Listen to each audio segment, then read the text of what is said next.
যদি জীবনে সুখী হতে চান, যদি জীবনে একটা শান্তিপূর্ণ জীবন কাটাতে চান, এই কপালে যা লেখা আছে তাতে খুশি হয়ে যান। আর কপালে যা লেখা নেই তা নিয়ে কোনো আফসোস করতে যাবেন না। আল্লাহ তাআলা বলেছেন 10 নম্বর পারা সূরাতুত তাওবা, قُل لَّن يُصِيبَنَا إِلَّا مَا كَتَبَ اللَّهُ لَنَا whatever I have decided for you will must happen। আল্লাহ বলছেন আমি তোমার কপালে যা লিখে রেখেছি এটা ডেফিনেটলি হবে। and whatever I have not decided for you will never ever happen। বান্দারে, আমি তোর কপালে যা লিখে রাখি নাই তা আজীবন পুরো পৃথিবীর সমস্ত শক্তি এক করলো কেউ তোকে দেওয়ার ক্ষমতা রাখে না, কারণ কপালের সমস্ত লেখনী লিখেছে একজন। বলেন তো সবাই তিনি কে? আরেকবার বলেন সবাই তিনি কে?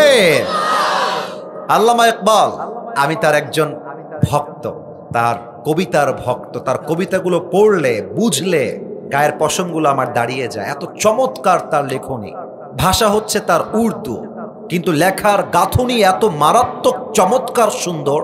একজন বাঙালি যে উর্দু ভাষা আহামরি বোঝে না, সেও তার কবিতার পাগল হয়ে যায়, এত চমৎকার তার লেখনী। আল্লামা ইকবালের একটা লেখনী আমি এই মুহূর্তে বলতে চাই আপনাদেরকে, সুখী করবার জন্য, আপনার মনের জ্বালা এবং কষ্টকে দূর করবার জন্য।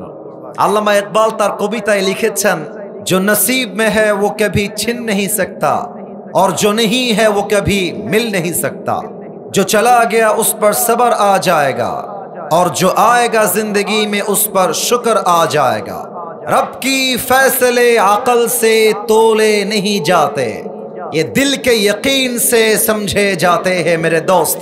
जिंदगी में जो बुरा वक्त है वो भी लिखा हुआ है, जो अच्छा वक्त है वो भी लिखा हुआ है। तुम कहते हो कि अगर मेरी जिंदगी में बुरा वक्त आएगा तो मैं क्या करूंगा, तुम कहते हो कि अगर मेरी जिंदगी में बुरा वक्त आएगा तो मैं क्या करूंगा, और मैं तुम्हें कहता हूं सुनो, खुदा पर यकीन रखो, बुरा वक्त ही कभी नहीं आएगा। ठीक ना बोले? আল্লামা ইকবাল লিখেছেন, যা কপালে আছে আসবে, আর যা নাই তা আসবে না। যা হারিয়ে গেছে আলহামদুলিল্লাহ, যা আসবে তাতেও আলহামদুলিল্লাহ। জীবনের ভালো সময়টাও লেখা আছে, খারাপ সময়টাও লেখা আছে। মাঝে মাঝে তুমি হতাশ হয়ে যাও, আয় হায় হায় হায় কালকে কি খাবো, কালকে কি হবে, আয় হায় হায় হায় আমার ছেলের কি হবে, আয় হায় হায় হায় আমার মেয়ের বিয়েটা কি আদৌ হবে কিনা, যুবকদের টেনশন, আদৌ পরীক্ষায় পাশ করব কিনা, ক্যারিয়ারে ভালো কিছু করতে পারবো কিনা। আরে বেটা, টেনশনের কোনো কারণ নাই। আল্লাহ যদি তোমার কপালে শান্তি লিখে থাকে, কসম খোদার পুরো দুনিয়ার সেই শান্তি কেউ তোমার থেকে চাইলে এক চুল পরিমাণ কাটতে পারবে না। এটার নামই তাকদীরে বিশ্বাস। ঠিক কিনা বলেন? তাহলে 1 নাম্বার কথা, কপালে যা লেখা আছে তাতে খুশি হয়ে যান। আপনার জন্ম জয়পুরহাটে, খুশি হয়ে যান। আপনি একজন রিকশাওয়ালা, খুশি হয়ে যান। আপনি গরিব ঘরের ছেলে, খুশি হয়ে যান। আপনি একজন গরিব ঘরের বউ, খুশি হয়ে যান। আপনার স্বামী আপনাকে টিনের বাসায় রেখেছে, খুশি হয়ে যান। সুখে দুঃখে যেই বান্দা পড়তে পারে আই এম সো হ্যাপি, আলহামদুলিল্লাহ। আল্লাহ বলছে লা ইন শাকারতুম লাযীদান্নাকুম। বান্দা তুই একবার পড়বি আল্লাহ আমি তোমার সিদ্ধান্তে খুশি, তোর নিয়ামত যদি হয় 50 ভাগ, আমি আল্লাহ করে দিব 100 ভাগ। সুবহানাল্লাহর আওয়াজটা আসে না? আরেকবার পড়েন তো। আচ্ছা লাভটা বলে দিই, একবার সুবহানাল্লাহ পড়বেন, জান্নাতে একটা প্রাসাদের মালিক হয়ে যাবেন। পড়েন, এক প্রাসাদের মালিক হয়ে গেছেন। আরেকবার পড়েন। তাহলে কপালে যা লেখা আছে আজ থেকে কোনো অভিযোগ করা যাবে। এদিকে খুব অ্যাক্টিভ, তোমরা অ্যাক্টিভ নাও ভাই আমার। আর একবার বলছি, কপালে যা লেখা আছে তা নিয়ে কোনো অভিযোগ করা যাবে। 2 নাম্বার কথা, আমি নিজে একজন গ্রামের ছেলে, আমার বাবা মা সবাই গ্রামের ছেলে। আপনারা গ্রামের মানুষ, খেটে খাওয়া মানুষ। এখানে বেশিরভাগ মানুষ খেটে খাওয়া মানুষ, দিনমজুর মানুষ। আমার যুবক ভাইয়েরাও খেটে খায় জয়পুরহাটে। আপনার জীবনে আপনি যে অবস্থানে আছেন, যেই কষ্টে আছেন, একটা কথা অলওয়েজ মাথায় রাখবেন, আল্লাহ বান্দাকে সেই পরীক্ষা করে বান্দা যেই পরীক্ষা হজম করতে পারে। আপনার বুকের পাটা আছে বিধায় আল্লাহ আপনাকে এই পরীক্ষা দিয়েছেন। তার প্রমাণ কি? আলেম ওলামা বসে আছেন। সূরাতুল বাকারা 286 নম্বর আয়াত, লা ইউকাল্লিফুল্লাহু নাফসান ইল্লা উসআহা। Allah doesn't test anybody beyond their power, beyond their strength. আল্লাহ বলছে আমি কখনো কাউকে তার সাধ্যের বাহিরে বোঝা চাপিয়ে দেই না। যে যা পারে, যতটুকু পারে তাকে আমি ততটুকুই দেই। অতএব যার জীবনে কষ্ট আসলে বলে দেয়, আয় আল্লাহ তুমি কি আর কাউরে পাইলা না, সব কষ্ট কি আমার উপরে, এটার নাম মুমিন বান্দার পরিচয় নয়। মুমিন বান্দা বলবে, আল্লাহ তুমি যা দিয়েছ আমি সহ্য করতে পারবো বিধায় তুমি আমাকে দিয়েছ। অতএব তুমি যদি আমাকে কষ্ট দিয়ে সুখী হও, আমি বান্দাও কষ্ট হিসেবে কষ্ট পেয়েই খুশি। ঠিক কিনা বলে? অতএব আজ থেকে সুখে দুঃখে মাজার হাড় ভেঙে দেওয়া যাবে না, দেয়ালে পিঠ ঠেকে দেওয়া যাবে না। ভয় পেও না, বুক চিড়ে দাঁড়িয়ে যাও, আল্লাহর ভরসায় সাহসটা বাড়াও, আল্লাহর নামে আগুন জ্বালাও বুকে, সত্যের পথে চলো, সাহস রাখো মুখে। ভয় পেলে চলবে না, রক্তে আগুন ধরাও, আল্লাহর সৈনিক তুমি, সেই পতাকা উড়াও। আরে আল্লাহ যখন পাশে, কিসের এত ভয়? তাওয়াক্কুল করো, কাছে আসবে বিজয়। মিজানুর রহমান আজহারি তার একটা ওয়াজে মারাত্মক চমৎকার একটা কথা বলেছিলেন, আধারে ভয় পেও না, আলো আছে আড়ালে, অন্ধকার পালিয়ে যাবে তুমি উঠে দাঁড়ালে। ঠিক কিনা বলো? আল্লামা ইকবাল চমৎকার করে লিখেছেন, গম কে বাদ খুশি জরুর আती है और ये खुशी अपनी रब की तरफ से ही आती है। हर रात के बाद दिन की रोशनी छा जाती है और सब्र करने वालों को नेमत मिल ही जाती है। जो दुख में भी रब को याद करता है, रब उसका हाथ कभी नहीं छोड़ता। जो दुनिया से कुछ ना कहे बस अपनी रब से कहता है, उसकी दुआओं का जवाब खामोशी में आता है। इसलिए जब तुझे दुआ मांगना हो तो उसी से मांग, जब तुझे पुकारना हो तो उसी को पुकार, और जब तुझे भरोसा करना हो तो उसी पर कर, क्योंकि भरोसे के काबिल सिर्फ वही है, वो तेरा रब है, वो तेरा अल्लाह है। ठीक किना बोले? আমার সুখে দুঃখে ভরসা বন্ধুর উপরে নয়, নেতার উপরে নয়, আমার ওয়াইফের উপরে নয়, বাবার উপরে নয়, মায়ের উপরে নয়। আমার সুখে এবং দুঃখের সাথী এক সত্তা, তিনি কে? তাহলে আমি একটা বাক্য সবাইকে পড়তে বলবো, আমি যেন আওয়াজটা কম না পাই, তাহলে আমার মনে কষ্ট লাগবে। পড়েন তো একবার, আলহামদুলিল্লাহ। আই এম সরি, বামে আওয়াজটা পারফেক্ট ছিল, ডানে আমি আওয়াজটা পাই নাই। এটা আমার ভুল হতে পারে, maybe I have my year problem, আমার কানের সমস্যা হতে পারে। আমি আর একবার সবাইকে আবদার রাখবো, কেউ যেন বাদ না যায়। জয়পুরহাটবাসী পড়েন সবাই আলহামদুলিল্লাহ, বলেন তো সবাই আল্লাহ।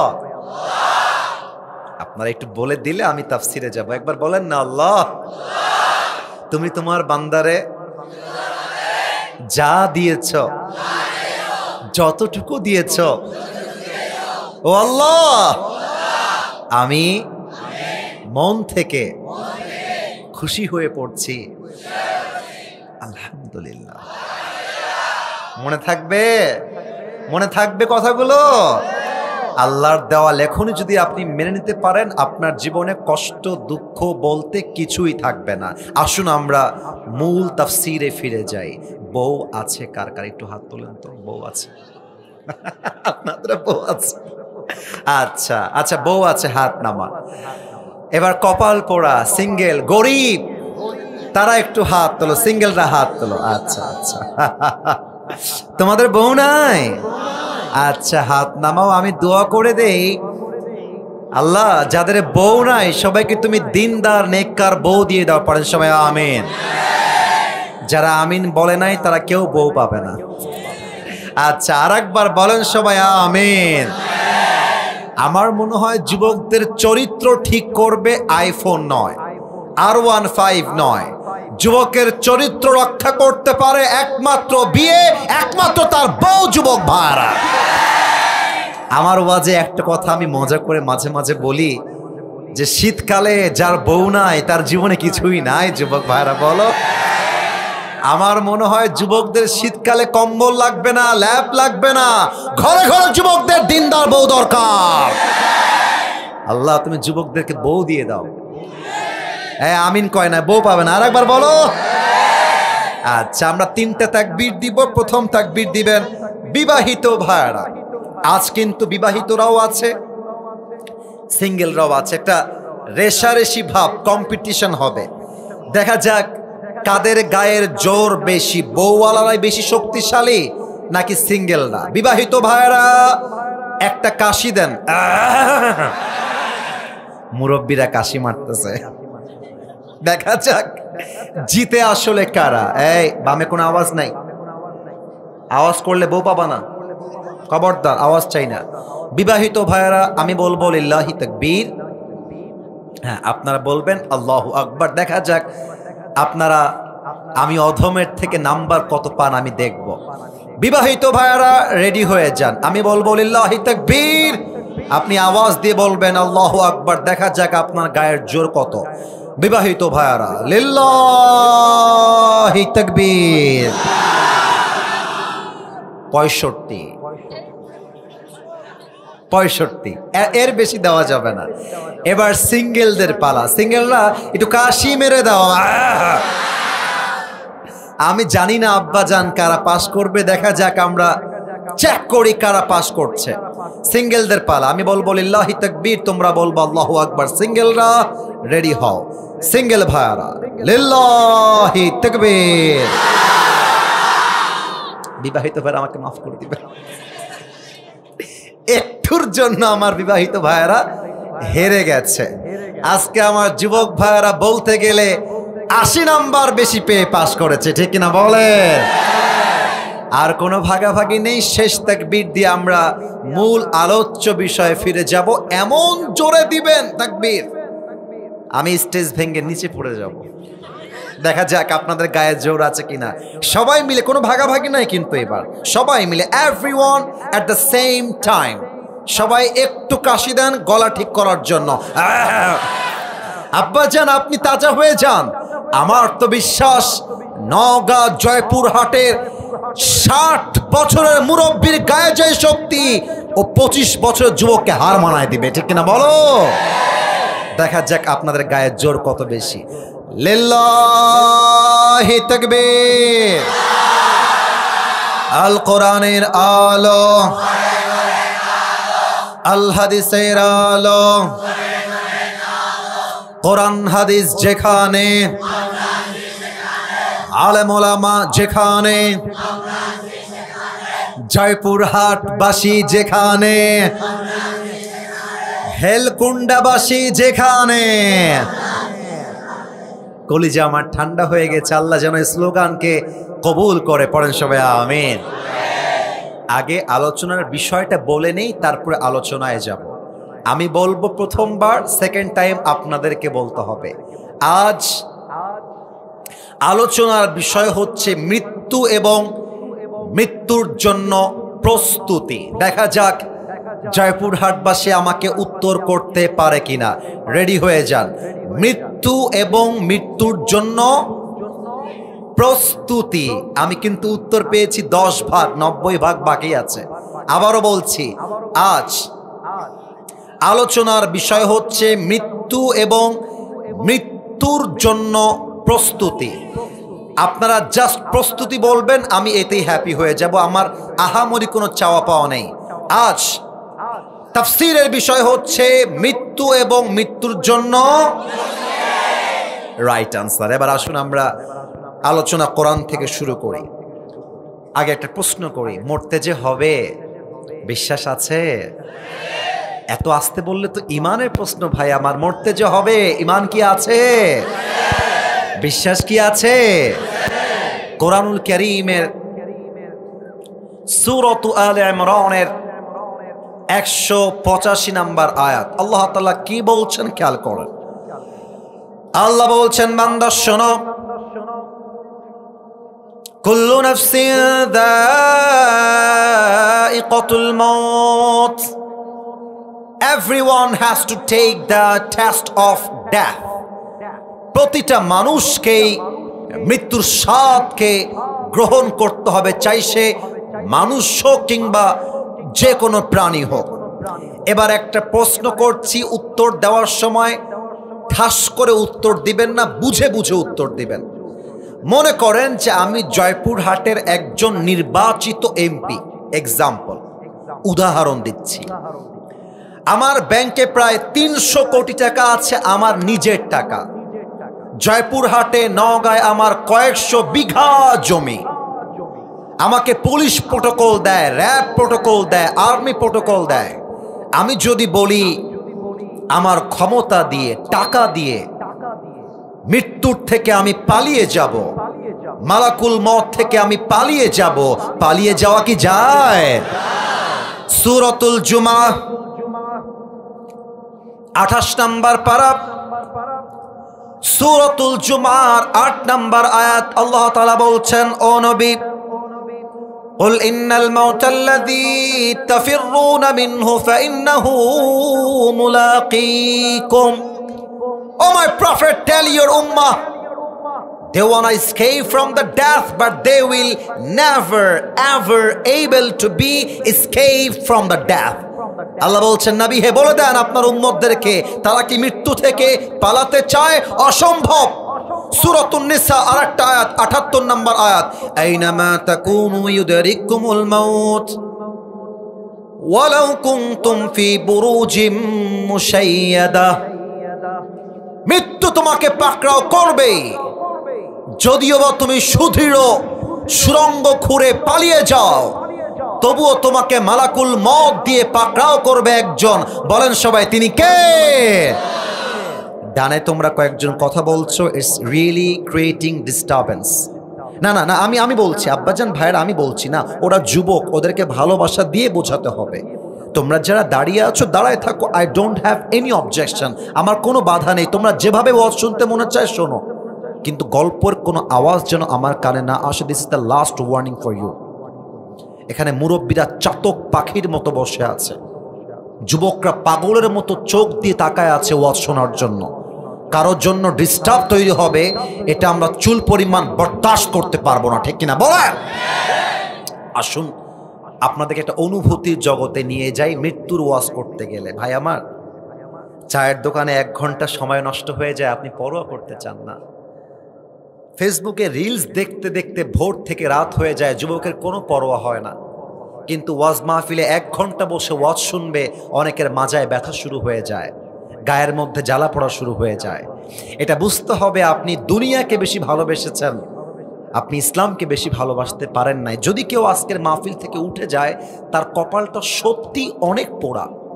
আমি আবারও বলছি, যদি আজকের কথাগুলো কেউ শুনে বাসায় যায়, তার কপাল ভালো। আর যদি কেউ অযথা উঠে যায়, তার কপাল সত্যি খারাপ। কারণ আজকের ওয়াজ যে কলিজা দিয়ে শুনবে, আমি আসিফ হুজুর কোরআনকে সামনে রেখে আল্লাহর কসম করে বলছি, তার জীবন পরিবর্তন হবেই। বলেন ইনশাআল্লাহ।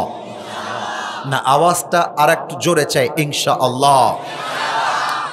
আমি এবার একটা অনুভূতির জগতে নিতে চাই, আপনার ব্রেইনকে জাগ্রত করতে চাই, ইমানটাকে আমি জাগিয়ে তুলতে চাই।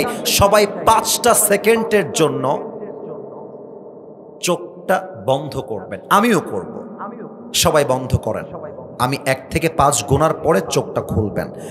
ক্যামেরাম্যান ভাইরাও চোখ বন্ধ করবেন, স্টেজে ভাইরা আবদার আমার চোখটা বন্ধ। যদি চোখ বন্ধ হয়ে যায়, আমি কাউকে দেখতে পাচ্ছি না, আমার বিশ্বাস জয়পুরহাটবাসী আমার আমানত রাখবে, আমার কথা রাখবে। আমি 1 থেকে 5 গুনছি, গোনা শেষ হবে, চোখ খুলবেন। 1, 2, 3, 4, 5। সবাই চোখ খোলেন। এই মুহূর্তে চোখ খুলে নিজে প্রশ্ন করেন, যদি আমি এখন আজকে এই মুহূর্তে মারা যাই, আমার মালাকুল মউত চলে আসে, আমি কি আমার জীবনে এমন কোনো আমল করেছি যে আমল দ্বারা আমি জান্নাতি হতে পারবো? নিজেকে প্রশ্ন করেন, নিজেকে বলেন, আমি কি আমার জীবনে এমন কোনো আমলের কাছে গেছি যে আমলের দ্বারা এখনই মৃত্যুর পরে আমার জন্য জান্নাতের ফয়সালা হয়ে যাবে? যদি আপনার মন বলে ইয়েস, আমি এমন একটি আমল করেছি যে আমলের দ্বারা এখনই জান্নাত পাবো, দেন আপনার জন্য আমার আজকের ওয়াজ নয়। কিন্তু যদি আপনার মন বলে না, আমি তো আমার জীবনে এমন কোনো আমল করি নাই যে আমি এখনই মারা গেলে জান্নাতি হতে পারবো, যদি আপনার মন বলে না, আমি তো এমন কোনো নেক আমল করতে পারি নাই যে আমার কবরটা জাহান্নামের বাগান হবে না, আমি তো এমন কোনো আমল করি নাই, তাহলে আপনি এখনো দাড়ি কাটেন কেন? তাহলে আপনি এখনো সুদ খান কেন?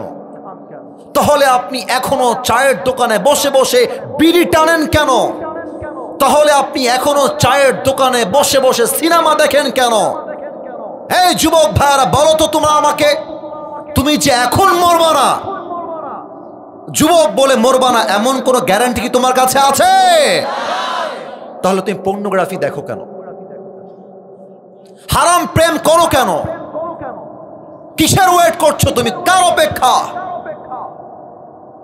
ইয়াকুব আলাইহিস সালাম, মালাকুল মউতের সঙ্গে তার একটা বন্ধুত্ব ছিল।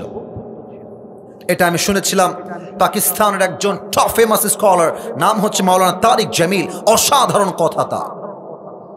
उन्हें बोलें जी याकूब, एक दिन मलकुल मौत से कहा कि ए मलकुल मौत, मैं तुम्हारे पास एक रिक्वेस्ट करना चाहता हूं। एक दाबी আছে আমার। কি দাবি বলেন?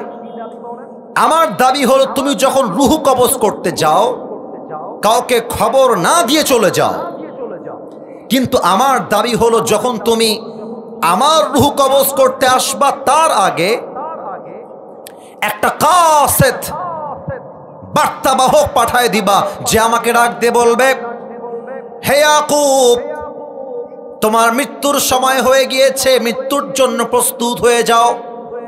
আমি সাথে সাথেই মৃত্যুর জন্য প্রস্তুত হয়ে যাবা। ইয়া মালাকুল মউত, হে মালাকুল মউত, বলো তুমি আমার এই আবদার রাখতে পারবা কিনা? মালাকুল মউত ডাক দিয়ে বলছেন, এ ইয়াকুব, ये तो कभी भी नहीं हो सकता। मौत से पहले किसी को कोई खबर नहीं होता, हम किसी को कोई खबर ही नहीं देते। আমি তো কখনো কাউকে মৃত্যুর আগে খবর দেই না, তবে আল্লাহ রাব্বুল আলামিন মানুষের দেহের প্রত্যেকটা অঙ্গে প্রত্যঙ্গে মৃত্যুর জন্য খবর দিয়েছেন। কেমন করে? আমি একটু বুঝাই দেই, আমাকে একটু 1 মিনিট চোখ দিয়ে ভালো করে তাকান। আমার যেই মাথায় চুল আছে, আমার প্রাণ প্রিয় জয়পুরহাটবাসী জবান দিয়ে উত্তর দিবেন, দিল থেকে উত্তর দিবেন, আমার এই মাথার চুলটা কি সাদা না কালো? আর একটু জোরে, সাদা না কালো? আমার মুখে এই যে দাড়ি, এটা কি সাদা না কালো? আমি যখন 70 বয়সে পা রাখবো, 60 বছর বয়সে পা রাখবো, বুঝে বলবেন, না বুঝে বলবেন না, তখন কি আমার এই চুলগুলো আজকের মতো কালো থাকবে না সাদা হয়ে যাবে? সাদা হয়ে যাবে। মালাকুল মউত বলছে, হে ইয়াকুব, কালো চুলের পরে সাদা চুল, শক্তিশালী চোখের পরে দুর্বল চোখ, টনটনে চামড়ার পরে ভাঁজ পড়ে যাওয়া চামড়া, শক্তিশালী দুর্বলের পরে কোমর হয়ে গেল দুর্বল। প্রত্যেকটা ধাপ মানুষকে খবর দেয়, এই তোর সময় কিন্তু শেষ হচ্ছে। চুলটা সাদা হয়, বলে এই ভাই স্টপ, থেমে যা, চুল তো সাদা হয়ে গেল, আর কত রে বাবা। আজ এই চোখ দিয়ে দূরে দেখা যায়, 60 বছরে পা রাখলে সামনে কিছু দেখা যায় না, আবজা আবজা হয়ে যায়। এই দুর্বল চোখ আমাকে স্মরণ করিয়ে দেয় এই দুনিয়ার জীবনটা জাস্ট খেল তামাশা ছাড়া আসল ঠিকানা দুনিয়ার জীবন হতে পারে না, ঠিক কিনা বলে? পৃথিবী আমার আসল ঠিকানা নয়, মরণ একদিন মুছে দেবে সকল রঙিন পরিচয়। পৃথিবী আমার আসল ঠিকানা নয়, মিছে এই জীবনের বন্ধন, মিছে মায়া সেন প্রীতি বন্ধন, মিছে এই জীবনের রংধনু 7 রং, মিছে এই জীবনের রংধনু 7 রং, মিছে এই জীবনের বন্ধন।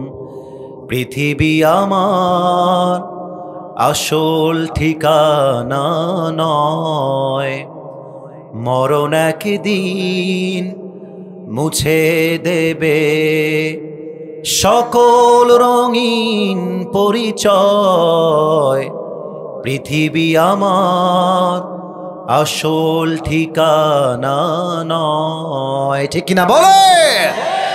প্রত্যেকটা মুহূর্তে আপনার দেহ আপনাকে স্মরণ করাচ্ছে তোমার সময় শেষ, মৃত্যুর জন্য প্রস্তুত হয়ে যাও। এবার আসেন, আমি বলতে চাই মৃত্যুটা আসলে আসবে কেমন করে, মৃত্যুটা আসলে হবে কেমন করে। এই জয়পুরহাটবাসী, আমার কথা কি বোঝা যায় না? আপনারা বললে আমি ওয়াজটা সামনে আগাতে চাই, কথা কি বোঝা যায়? আচ্ছা, মৃত্যু আসবে 2 ভাবে। নামাজি বান্দার মৃত্যু হবে একরকম, বেনামাজি বান্দার মৃত্যু হবে আর এক রকম। যে সুদখোর তার মৃত্যু হবে একরকম, যে সুদ মুক্ত তার মৃত্যু হবে আর এক রকম। প্রথমে আমরা জানতে চাই নামাজি বান্দার মৃত্যু কেমন হবে। এই হাদিসগুলো শুনলে নামাজি যারা আছেন আপনার কলিজা জুড়ায় যাবে। আল্লাহ রসুল বলেছেন, নামাজি বান্দার সামনে যখন মালাকুল মওত আসবে, তার চেহারা হবে ধবধবে তাজা যুবকের মতো, জামার পোশাক হবে সাদা জুব্বা। নামাজি বান্দার সামনে এসে মালাকুল মওত দাঁড়িয়ে যাবে আর মুচকি হাসি দিয়ে বলবে, ইয়া আইয়াতুহান নাফসুল মুতমাইন্না উখরুজি ইলা মাগফিরাতিল্লাহি ওয়া রিজওয়ানি। এই নামাজি বান্দা, বের হয়ে আসো। নামাজি বান্দা ডাক দিয়ে বলবে, কোথায় বের হব, কোথায় আমার ঠিকানা? হাদিসে আসছে মালাকুল মওত ডাক দিয়ে বলবে, ইলা মাগফিরাতিল্লাহি ওয়া রিজওয়ানি। আরে আসো, তোমার জন্য আল্লাহর জান্নাত অপেক্ষায় অপেক্ষমান রয়েছে। সুবহানাল্লাহ পড়বেন না তো সবাই? আচ্ছা, এবার একটু আমার ডান হাতটা দেখবেন। আমি এটা হটাইলাম, হাদিসটা প্র্যাকটিক্যালি বোঝাতে চাই, and not a different issue. এটা ভিন্ন কোনো আমার উদ্দেশ্য নেই। মালাকুল মওত নামাজি বান্দার রুহুকে কবজ করবার জন্য ডান হাত বাড়াবে। আওয়াজ যদি যায় একটু বলবেন, বাম হাত না ডান হাত? এটা নামাজি বান্দার জন্য। মালাকুল মওত যখন নামাজি বান্দার রুহুটা কবজ করবে, হাদিসে আসছে নামাজি বান্দার কষ্ট কেমন হবে। একটা পিঁপড়া কামড় দিলে যেই পরিমাণ কষ্ট হয়, তার চাইতে আরো শান্তিপূর্ণ ভাবে মালাকুল মওত নামাজি বান্দার রুহুকে কবজ করবে। সুবহানাল্লাহ পড়বেন না তো সবাই? এবার আসেন, বেনামাজির রুহুটা কত মারাত্মক ভাবে কবজ হবে। এখানে অনেকে আছেন, আমাকে মাফ করে দিবেন, আমি কথাটা বলছি আপনাকে আঘাত করবার জন্য না, আমি আবারও বলছি আপনি আমাকে মাফ করে দিবেন। এখানে অনেক লোক বসে আছেন যার পকেটে এখন বিড়ির প্যাকেট আছে, এখানে বসে আছে। অনেক যুবক এখানে বসে আছে যার মোবাইল ফোনে এখন খুঁজলে মেয়েদের উলঙ্গ ভিডিও খুঁজে পাওয়া যাবে, এখানে বসে আছে। আমি কিন্তু আঘাত দেওয়ার জন্য বলি নাই, ওয়াল্লাহি আমি আপনাকে আঘাত দেওয়ার জন্য বলছি না। এখানে অনেক যুবক বসে আছে যে যুবক এই সপ্তাহে একটা মেয়ের সঙ্গে পার্কে গিয়ে প্রেম করে আসছে, এখানেই বসে আছে। এখানে অনেক যুবক এমনও বসে আছে যে যুবকটা এই মাহফিলে বসে তার প্রেমিকার সাথে মেসেঞ্জারে চ্যাট করেছে, এখানে বসে আছে। আমি তোমাকে আঘাত করার জন্য বলছি না, আমার কথাগুলো বোঝো, আমার কথাগুলো একটু বোঝার চেষ্টা করো। এইরকম বেনামাজির সামনে, যার মুখে দাড়ি নাই, নামাজ নাই, নবীর সুন্নত নাই, আজীবন হারাম খেয়েছে, হারাম পথে চলেছে, ও যখন মালাকুল মউতের চেহারা দেখবে, আমার বডিটা খেয়াল করবেন, আমার বডি দেখবেন, আমি হাদিসটা বুঝাই দিচ্ছি, থর থর থর থর করে কাঁপবে। মালাকুল মউতের ভয়ঙ্কর চেহারা, বেনামাজির চোখটা উল্টায় যাবে, মুখ দিয়ে সাদা সাদা ফেনা বের হওয়া শুরু হয়ে যাবে, থর থর থর থর করে কাঁপবে। মালাকুল মউতের চেহারা হবে নীলাভ বর্ণের চেহারা, নীল হবে তার দেহের রং, চোখটা হবে লাল টকটকে, দেহের জামা হবে কালো পোশাক। ওই বেনামাজি মুরব্বী, বেপর্দা নারী, হারাম কাজে লিপ্ত থাকা যুবক মালাকুল মউতকে দেখে চোখটা উল্টায় যাবে, ঠোঁটের এই পাশ দিয়ে সাদা সাদা ফেনা বের হওয়া শুরু হয়ে যাবে। আমি নিজে এমন মৃত্যু আমার চোখে দেখেছি, আমি নিজে দেখেছি, এমনে ফেনা বের হবে সাদা সাদা। এবার মালাকুল মউত তার দিকে চোখ তুলে তাকিয়ে একটা ধমক দিয়ে বলবে, ইয়া আইয়াতুহান নাফসুল খাবিসা উখরুজি ইলা গাদাবিল্লাহ। মালাকুল মউতের ডাক, এই বেনামাজি বের হয়ে আয়, বের হয়ে আয়। বেনামাজির রুহটা বের হয়ে একবার ডান দিকে দৌড় দিবে, বাম দিকে দৌড় দিবে, পেছনের দিকে দৌড় দিবে। এবার আমার বাম হাত দেখবেন, মালাকুল মউত he will take his hand step back. মালাকুল মউত তার হাত পেছনের দিকে নিয়ে একটা বেনামাজির রুহের দিকে থাবা মারবে, আর যখন রুহটাকে এমন করে টেনে ছিঁড়ে বের করবে, হাদিসে আসছে একটা জীবিত ছাগলকে যাবেহ না করে তার চামড়া যদি কেউ ব্লেড দিয়ে এমনি ছ্যাঁচড়ায় ছ্যাঁচড়ায় ছিঁড়ে ফেলে, ওই ছাগলটার যে পরিমাণ কষ্ট হয় তার চাইতে 70 গুণ বেশি কষ্ট দিয়ে বেনামাজির রুহকে কবজ করা হবে। বলেন সবাই নাউজুবিল্লাহ। এত আস্তে নাউজুবিল্লাহ বলেন, আর একবার বলেন।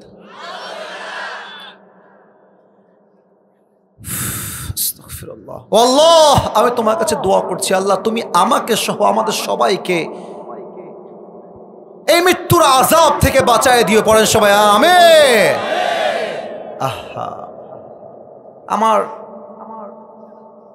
জামা কাপড় যখন আমি পরি, আল্লাহ তাআলা আমাকে সামর্থ্য দিয়েছেন, আমি জুব্বা পরলে দামি জুব্বা পরি, পাঞ্জাবি পরলে দামি জুব্বা পরি, পাঞ্জাবি দামি পরি, সব আমি দামি পরা ট্রাই করি। ব্যাপারটা এরকম নয় যে আমি খুব দুনিয়াদার মানুষ, ব্যাপারটা হচ্ছে আলেমরা যারা থাকে এদেরকে স্মার্ট থাকতে হয়, কারণ মানুষ যেন শিখতে পারে ইসলাম মানে খ্যাত নয়, ইসলামের মতো স্মার্ট ধর্ম আর কোনোটাই হতে পারে না, ঠিক কিনা বলে?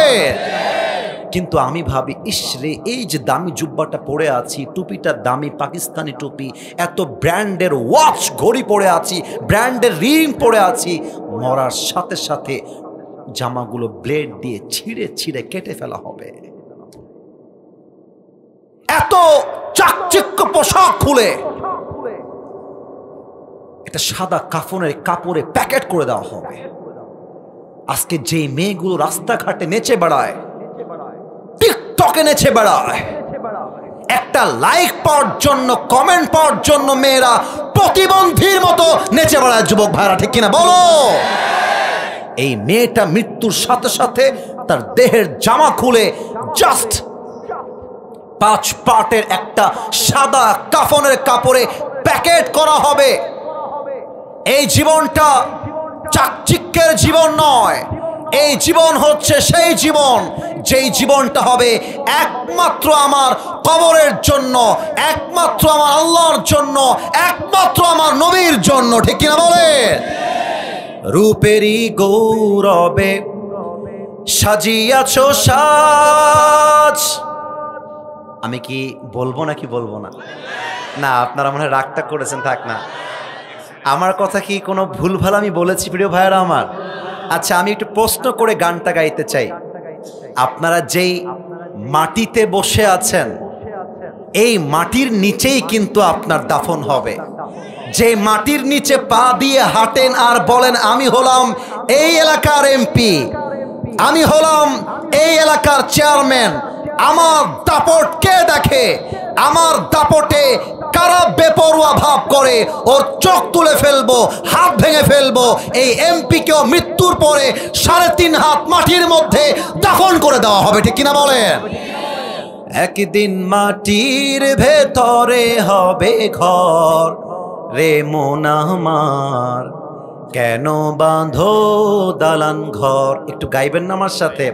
একদিন মাটির ভেতরে হবে ঘর রে মন আমার, কেন বাঁধো দালান ঘর। ঠিক কিনা বলে? রূপেরই গৌরবে সাজিয়াছ সাজ, সোনা দানা কত কি আর রাজকী পোশাক, যেদিন প্রাণ চলে যাবে সবই পড়ে রবে, যেদিন প্রাণ চলে যাবে সবই পড়ে রবে, গায়ে দেবে মার কিনো থন রে মন আমার, কেন বাঁধো দালান ঘর। একদিন মাটির ভেতরে হবে ঘর রে মন আমার, কেন বাঁধো দালান ঘর। ঠিক কিনা বলো? প্রশ্ন হবে কয়টা? 4টা। 4টা কে বলেছে? Right answer, right answer. মোট প্রশ্ন হবে 4টা, মোট। আমি প্রথম প্রশ্ন করছি, আপনারা উত্তর দিবেন ঈমান থেকে। বলেন তো আমাদের রবকে? প্রথম প্রশ্ন, মার রব্বুক, তোমার রবকে? আমরা বলবো আমাদের রব। এত আস্তে কি আওয়াজ হয়? আরেকবার, আমাদের রবকে? আল্লাহ আমার রব, আল্লাহ আমার রব, দমে দমে তনু মনে তারি অনুভব। তোমার দুনিয়াতে আমি যেদিকে তাকাই, অথই নিয়ামতে ডুবে আছি সবাই। পাখ পাখালির কণ্ঠে শুনি তাসবি কল রব, তাসবি কল রব। আল্লাহ আমার রব, এই রবই আমার সব। বলেন সবাই রবকে। 2 নম্বর প্রশ্ন, ওমান নাবিয়্যুকা তারিফু হাযার রাজুল, তুমি কে মানুষটাকে চেনো, তোমার কে হয়? এটা সবাই উত্তর করতে পারবে না। আচ্ছা, একটা এক্সাম্পল দিয়ে বোঝাই, একদম বাস্তব উদাহরণ। আমার মুখে যে আমি দাড়ি রেখেছি, কেউ পাম দিবেন না। আমাকে দাড়িতে অসুন্দর লাগতেছে? এই আপনারা এত আসতে বললে আমার খারাপ লাগবে, আনস্মার্ট লাগতেছে, খ্যাত লাগতেছে। অনেক মেয়ে দেখবা দাড়ি দেখলে চুলকানি শুরু হয়ে যায়, দাড়িওয়ালা পছন্দ করতে চায় না, বলে দাড়িওয়ালা খ্যাত। আমি বলবো যেই মেয়েদের দাড়িওয়ালা পছন্দ নয়, তাদের জন্য বিটিএস এর হিজড়া ছাড়া সেকেন্ড কোনো অপশন আমাদের কাছে নয়। আরে যেই মেয়ে আমাকে দাড়ির জন্য বিয়ে করতে চায় না, সোজা কথা, সে তো আমার বাড়ির বউ হওয়ার যোগ্যতাই রাখে না। ঠিক কিনা বলো? আপনাকে যখন বলবে তোমার নবীকে তুমি চেনো, কি নাম বলো, যদি মুখে দাড়ি না থাকে, জাস্ট নামে মুসলমান হন, আপনি উত্তর করতে পারবেন না, আপনি পারবেন না। আচ্ছা, এর কারণটা বুঝাই দেই। আমার মনে হয় যে আপনারা আমার ওয়াজ আলহামদুলিল্লাহ বুঝতে পারছেন, এটা আমি নিজে ফিল করতে পারছি। আচ্ছা, ধন্যবাদ প্রিয় ভাই, আপনি আমাকে অ্যাপ্রিশিয়েট করেছেন। আমার হাতে এটা টিস্যু, আমি জানি এটা টিস্যু, কিন্তু এটা হচ্ছে পরীক্ষার কাগজের খাতা। এবার আপনারা বলবেন এই তো আমার ভাই বুঝে গেছে, এটা হচ্ছে পরীক্ষার কাগজের খাতা। আপনি পরীক্ষার আগের দিন পড়ে গেছেন বাংলাদেশের রাজধানীর নাম ঢাকা, বাংলাদেশে সবচেয়ে বড় সমুদ্র সৈকত কক্সবাজার মুখস্থ করে গেছেন। সকালবেলা প্রশ্নপত্র পেয়ে দেখছেন, ওয়াও, যা পড়ে গেছি তাই তো চলে আসছে। আপনি খালি মারবেন ক বাংলাদেশের রাজধানী ঢাকা, খ সবচেয়ে বড় সমুদ্র সৈকত কক্সবাজারে। এখানে ব্রেন দিয়ে কাজ চলে, আর কবরে ব্রেন দিয়ে কাজ চলে না, ইমান দিয়ে কাজ চলে। বুঝলে বুঝপাতা, না বুঝলে কবরে ভাববেন, ও আচ্ছা আচ্ছা, হুজুর তো ওয়াজ করেছিল মার রব্বুকা, আমি বলবো আল্লাহ, ওয়ামান নাবিয়্যুকা, আমি বলবো মুহাম্মাদুর রাসূলুল্লাহ সাল্লাল্লাহু আলাইহি ওয়াসাল্লাম। ফেরেশতা ডাক দিয়ে বলবে, ওয়ামা দীনুক, তোমার ধর্মের নাম কি? আমি বলবো ইসলাম। মুখস্থ মুখস্থ মুখস্থ, নো নো নো নো, মুখস্থ দিয়ে কাজ হবে না। তুমি যে বলেছো আমার রব আল্লাহ, তুমি কি মাজারের সামনে সেজদা করেছো কিনা এটাও তোমাকে বুঝতে হবে।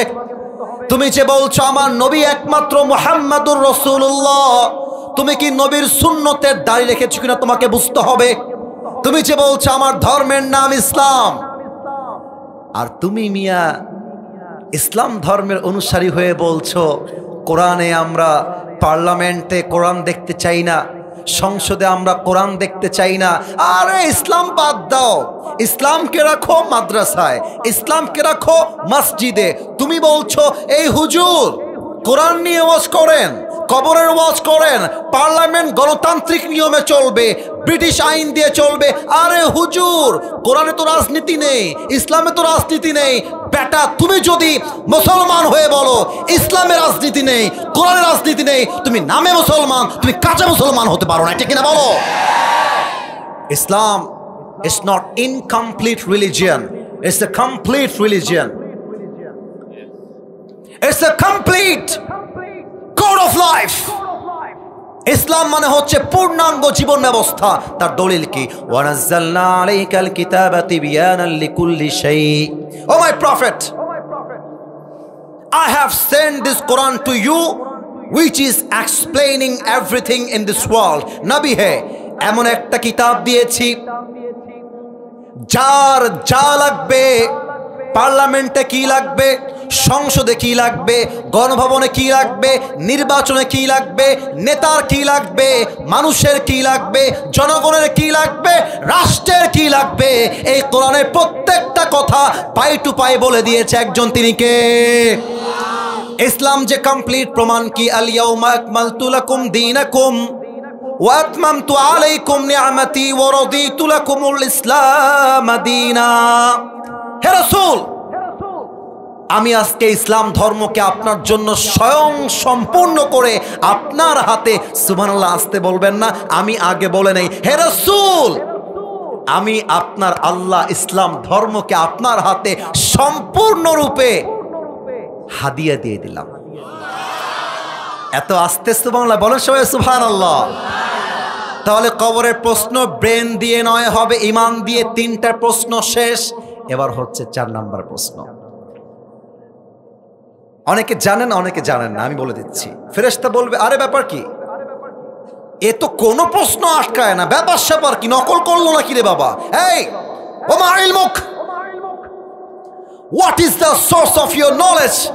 তুমি যে বললা তোমার রব হচ্ছে আল্লাহ, তুমি যে বললা তোমার রাসূল হচ্ছে মুহাম্মাদুর রাসূলুল্লাহ সাল্লাল্লাহু আলাইহি ওয়াসাল্লাম, তুমি যে বললে তোমার ধর্ম ইসলাম, how do you know that? ওয়ামা ইলমুক, what's the source of your knowledge? তোমার এত জ্ঞানের উৎস কোথায়? আমরা বলবো জ্ঞানের উৎস একটা কিতাব। জয়পুরহাটবাসী আওয়াজ দিয়ে বলেন কিতাবটার নাম। তোমরা উত্তর দাওনি, আর একবার কিতাবটার নাম। আল্লাহ বলবে, ফেরেশতা থাম, থেমে যা, আমার বান্দাকে আর কোনো প্রশ্ন করতে যাস না। ওয়ায়ুফতাহু লাহু বাবুম মিন বাবি আহলিল জান্নাহ, আমার বান্দার কবরের সাথে এই মুহূর্তে তোরা জান্নাতের দরজা খুলে দে। সুবহানাল্লাহ বলেন। আমার বান্দার কবরকে তোরা 1 হাত 3.5 হাত রাখিস না, আমার বান্দার কবরকে তোরা 70 গজ লম্বা করে দে। পড়েন সবাই সুবহানাল্লাহ। এবার সবাই 2 হাত তোলেন, সবাই 2 হাত তোলেন। মাশাআল্লাহ, আমার প্রিয় ভাইরা সবার দুই হাত আমি দেখতে পেয়েছি। আমি একটা প্রশ্ন করতে চাই আপনাদেরকে ভালোবেসে। আমার তারেক ভাই সহ যারা কমিটিতে আছেন, আমি ওয়াদা করায় এসেছি যে আমি আসিফ হুজুর পুরো দেশে সব জায়গায় 1 ঘন্টা ওয়াজ করি। আমি এসেছি 10টা 20-এ, এখন বাজে 11টা 30 পার, প্রায় 1 ঘন্টা 10 মিনিট অলরেডি হয়ে গেছে। বলবেন নিয়ম ভাঙলেন কেন? ভাই আমার, সব জায়গায় নিয়ম দিয়ে হয় না, মাঝে মাঝে ভালোবাসা দিয়েও তো হিসাব করতে হয়। কথা ঠিক আছে কিনা বলে? তো আমি আর কয়েকটা কথা বলে দোয়া করতে চাই। আপনাদের কি অনুমতি আছে? এত আসতে বললে তো ওয়াজ হবে না, দোয়া হবে। অনুমতি কি আছে? ওয়াজ কি চলবে? আসিফ হুজুর কি থাকবে? কবরের জন্য, মৃত্যুর জন্য প্রথম প্রস্তুতির নাম হচ্ছে তাওবা। তাওবা মানে কি? Go back to your Lord. আমি যা করেছি আমার পাপ হয়ে গেছে, আল্লাহ কেউ জানে না, তুমি জানো। আল্লাহ রে, আমি তোমার কাছে দিল থেকে তওবা করছি, আল্লাহ তুমি তোমার এই অধম বান্দার জীবনের সব গুনাহ মাফ করে দাও। পড়েন সবাই আমিন। এবার বলেন তো, আমাদের জীবনে গুনাহ আছে না নাই? আরো জোরে বলেন, আছে না নাই? আমাদের জীবনে পাপ অন্যায় আছে না নাই? কেউ না জানলেও জানে একজন, বলেন সবাই তিনি কে? পৃথিবী না জানুক আমি তো জানি, আমি কি পাপ করেছি হায়। আমার পাপের করলে বিচার, বাঁচার আমার নাই উপায়। দয়াময় প্রভু মাফ করো আমায়, মাফ করো আমায়। পড়েন সবাই আমিন। এবার বলেন তো, আমার কলিজার টুকরা জয়পুরহাটবাসী, আমি যদি আজকে মাহফিলের মধ্যে একটা ফোন চুরি করি, এই যে ডান পাশে, এই ভাই জান, এটা ঠিক না, তাহলে কিন্তু আমি দোয়া করে দিব। একজন উঠে গেছে আমার চোখের সামনে দিয়ে, আমি বলে দিচ্ছি, মাই ওয়াদা is done, my time is done, it's over. আমার টাইম শেষ। আমি ওয়াজ করছি একটাই কারণ, আমার মনে হচ্ছে মানুষগুলো কলিজা দিয়ে আমার ওয়াজগুলো শুনছে, ঠিক কিনা বলে? আর একজন যদি উঠে যায়, ওয়াল্লাহে আমি ওখানে দোয়া করব, ওখানেই ওয়াজ শেষ হবে। আমি আপনার জন্য আমার কলিজা শুকায় ওয়াজ করতেছি, আমার ভেতরে ঘেমে গেছে। আমি প্রায় 8 ঘন্টার জার্নি করে আসছি, মাঝে একটু রেস্ট হয়েছে রাজশাহীতে। আমি এতক্ষণ ওয়াজ করব আর আপনি উঠে যাবেন, তাহলে তো হইল না ভালোবাসার মানটা। আমি আবারও বলছি, 2টা কথা বলতে চাই, এটা বলেই দোয়া হয়ে যাবে। কেউ যেন বাম থেকে, সামনে থেকে, ডান থেকে উঠে না যায়, হটে না যায়। তাকবীর দেন, লিল্লাহি তাকবীর। আমি যদি একটা মোবাইল ফোন চুরি করি, আমার ভাই আমাকে এত ভালোবাসা দিচ্ছে, ভাই বলবে হুজুরকে তোমরা জেলে দিয়ে দাও। কথার কথা। কারণ কি? আমি চোর, আমি চুরি করেছি। এখন বোঝার চেষ্টা করেন, জয়পুরহাটে আমার নামে মামলা হলো, জেলার মধ্যে আদালতে আমাকে রাখা হলো যে বিচার হবে। এখন আমার জেল দেওয়া হলো মোটামুটি মনে করেন যে 3 মাসের জেল। কথার কথা 3 মাসের জেল। আমি বের হয়ে গেলাম জেল খেটে 3 মাস পরে। এখন জেল থেকে বের হয়েই জয়পুরহাটের শহরে গিয়ে একটা বাইক চুরি করলাম, আবার জেলে। বের হলাম, ইফটিজিং করলাম, আবার জেলে। ঢুকি বের হই, ঢুকি বের হই। এখন জেলার যে আছে আদালতের দায়িত্বে কিংবা জেলখানার দায়িত্বে, তারা দেখছে এই আসামি যেন তেন আসামি নয়, আসে যায়। এটা হচ্ছে দাগি আসামি, দাগি চোর, দাগি ডাকাত। গ্রামের ভাষায় এভাবে আমরা বলি খুলনার ওদিকে। দাগি আসামি মানে কি? আপনার নামটা ব্ল্যাক লিস্টে যাবে। ব্ল্যাক লিস্টে মানে এই আসামিটা কন্টিনিউ আসামি, এমন আসামি যে বের হয়ে গেল চোখে চোখে রাখতে হবে, কখন জানি কি করে বসে। কথা কি বোঝা যায় নাকি যায় না? তার মানে দুনিয়াতে অন্যায়ের সিস্টেমটা হলো, আপনার নামটা আসামির খাতার থেকে কেটে যায় না। আপনি একবার পাপ করলে মানুষের চোখে কালার হয়ে যান, আপনার চরিত্রটা নষ্ট হয়ে যায় মানুষের চোখে, আর আপনার নামটা আসামির খাতায় জেলখানায় আমরণ থেকে যায়।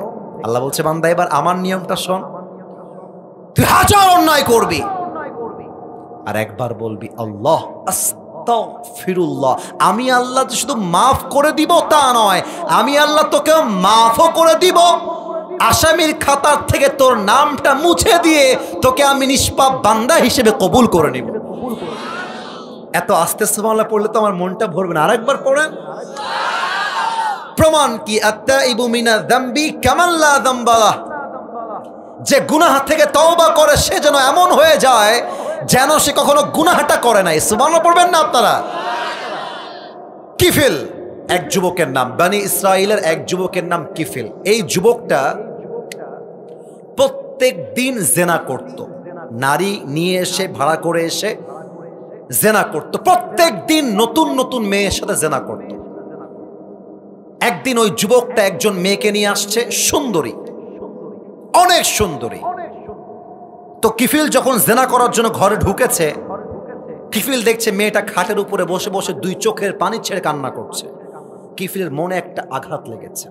কিফিল বলছে, এই বোন, why you are crying, তোমার চোখে পানি কেন বোন? তো মেয়েটা বলছে, হে কিফিল, আমি কোনো পতিতা নই, আমি কোনো প্রস্টিটিউট নই, আমি কোনো খারাপ বংশের মেয়ে নই, আমি ভালো বংশের মেয়ে, আমি চরিত্রবান মেয়ে, কিন্তু আমার অভাব, আমার ক্ষুধার যন্ত্রণা আজকে আমাকে এই অবস্থায় নিয়ে আসছে, আমি আসলে এরকম মেয়ে নই।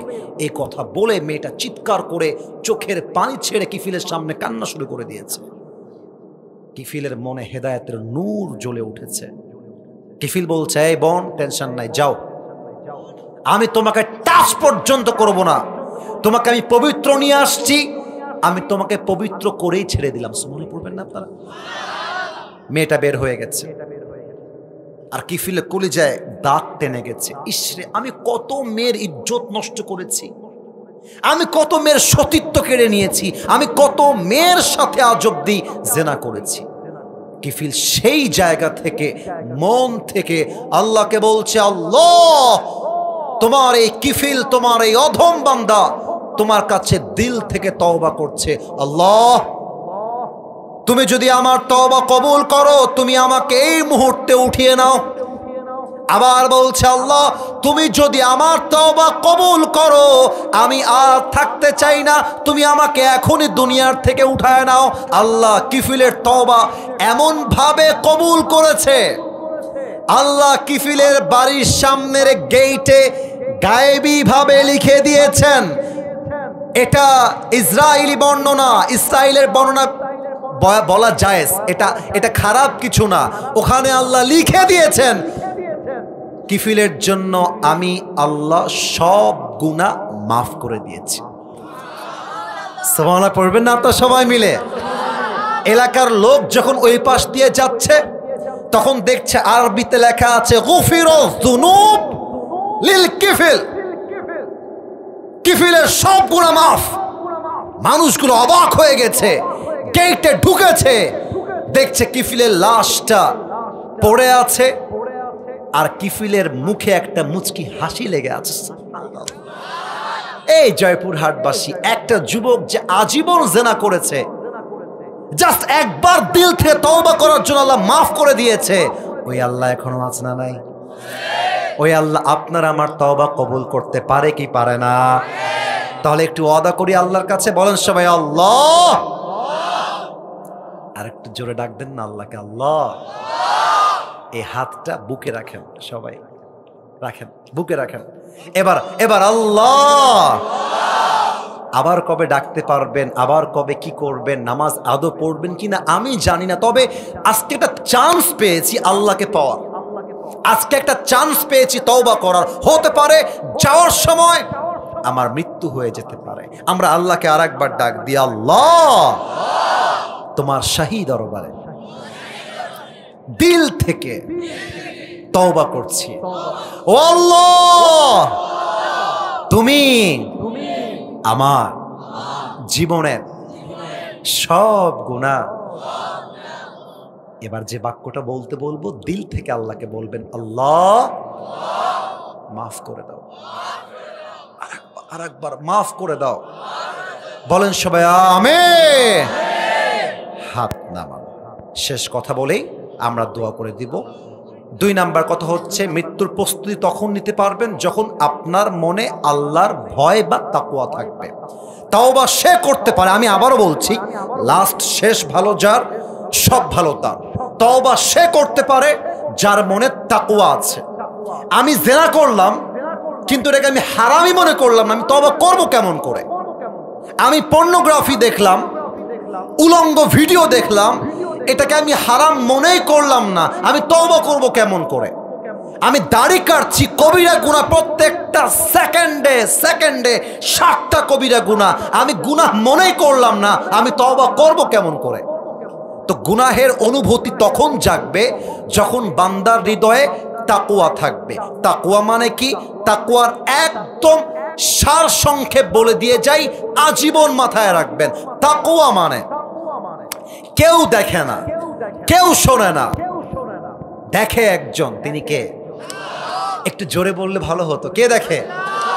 কেউ বোঝে না, কিন্তু বোঝে কে? আপনি অন্ধকারে পাপ করছেন, কেউ দেখে নাই, কিন্তু আরশে আজিম থেকে দেখেছে একজন। বলেন সবাই, তিনি কে? যাদের হৃদয়ে আছে আল্লাহর ভয়, তারা কভু পথ ভুলে যায় না। আল্লাহর প্রেম ছাড়া এই দুনিয়ায় কারো কাছে কোনো কিছু চায় না। ঠিক কিনা বলে?